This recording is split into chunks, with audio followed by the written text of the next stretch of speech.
À ce moment-ci, entrevue annoncée, ça fait également partie de l'actualité, bien sûr, je vous le disais. L'opposition à l'Hôtel de Ville, Ensemble Montréal, vient dire que l'administration de Valérie Plante fait preuve de dogmatisme, démontre un manque de vision en coupant la circulation de transit sur le Mont-Royal. Entrevue avec M. Lionel Pérez, tout de suite.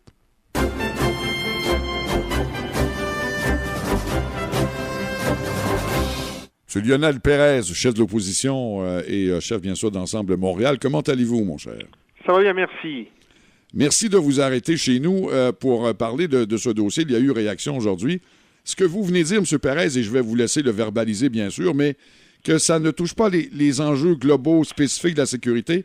Ce que vous venez de dire, c'est que c'est davantage une position qui est celle de l'administration Plante connue, là, anti-voiture. Ben, en gros, ce que nous, on a présenté, on a attendu avec impatience le projet pilote que l'administration de Mme Plante et avec M. Ferrandez. On a évidemment beaucoup écrit et parlé sur cet enjeu-là, notamment sur le manque de véritable consultation. Et ce qu'on nous ont présenté vendredi, c'est vraiment un projet, ce que nous, on décrit comme étant irréfléchi, qui démontre un manque de vision globale concernant la réaffectation du Mont-Royal. Il n'adresse pas des enjeux très nécessaires, très ponctuels, notamment la sécurité des cyclistes et une cohabitation avec les automobilistes. Alors, pour nous, lorsqu'on présente un projet pilote, c'est quelque chose qu'on veut pérenniser, qu'on veut rendre permanent. Ben, en gros, ce qu'ils ont fait, en résumé, vraiment, leur projet pilote, donc leur vision, c'est limiter l'accès aux voitures, rien que pour limiter l'accès aux voitures, et créer une cour d'attente, une aire d'attente, pardon, au haut du Mont-Royal. Il y a tellement d'exceptions, notamment, évidemment, les véhicules d'urgence, les autobus, les cortèges funéraires, les véhicules d'entretien. Donc, c'est ça leur vision pour le Mont-Royal. Pour nous, on dit, il faut d'abord voir qu'est-ce qu'on peut faire avec cet endroit-là. Il faut absolument adresser les enjeux de sécurité des cyclistes sur les tronçons où il y aura toujours l'usage véhiculaire des automobilistes. Donc, présentement, l'endroit où est décédé M. Ouimet, il n'y a rien qui est changé. Il n'y a rien qui a été adressé. Est-ce qu'on devrait avoir une piste cyclable, même temporaire? Est-ce qu'on devrait avoir des bollards de sécurité, des bancs de sécurité, des dodanes? Tout ça n'est pas adressé, donc ça donne un faux sentiment de sécurité. Deuxièmement, il y a tout l'enjeu des accès. On va devoir refaire le viaduc Côte des Neiges Remembrance. C'est un accès important. Ici, au cours des 2 prochaines années, on voit rien, on voit pas de vision sur cet enjeu-là. Même chose avec Émilien-Houde, Mont-Royal, Côte-Sainte-Catherine, sur cet enjeu-là.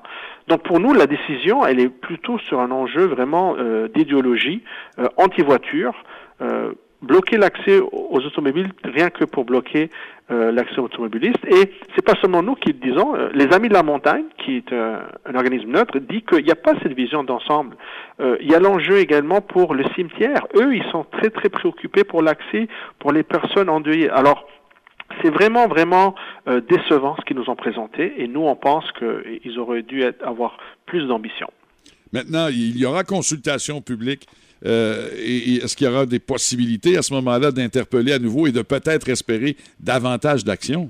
Ben, moi, je pense qu'il y a 2 volets à la consultation publique. Il y a une consultation publique qui va, ce qu'ils disent, accompagner le projet pilote. Les gens vont pouvoir dire ce qu'ils en pensent.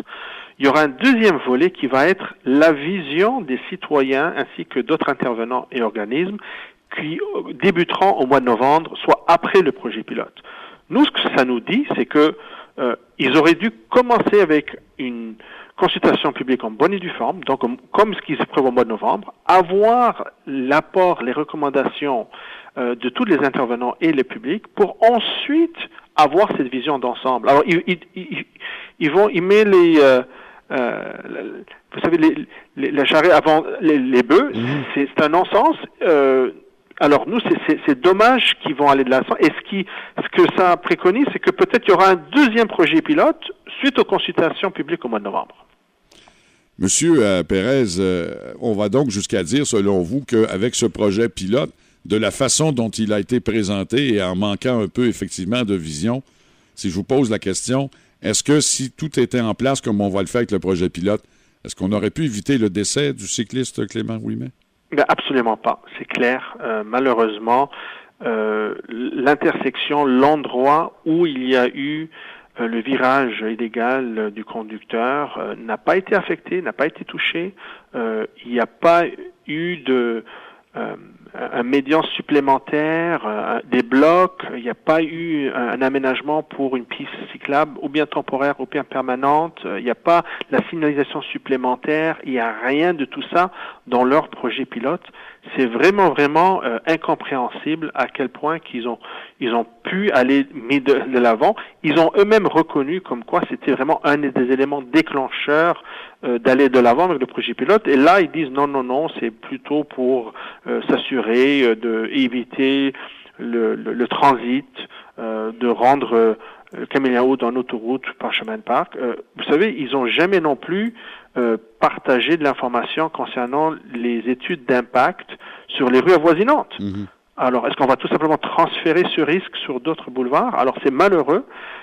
Nous, on pense qu'ils auraient dû vraiment avoir des mesures concrètes. C'était l'essentiel, c'était le minimum, et ils ne sont pas allés de l'avant. On suivra ces consultations publiques, effectivement, de très près. Monsieur Lionel Pérez, chef de l'opposition officielle, chef de Ensemble Montréal. Merci infiniment, monsieur, de vous être arrêté chez nous. Au plaisir. Ça fait plaisir. Merci de l'invitation. Merci, au revoir.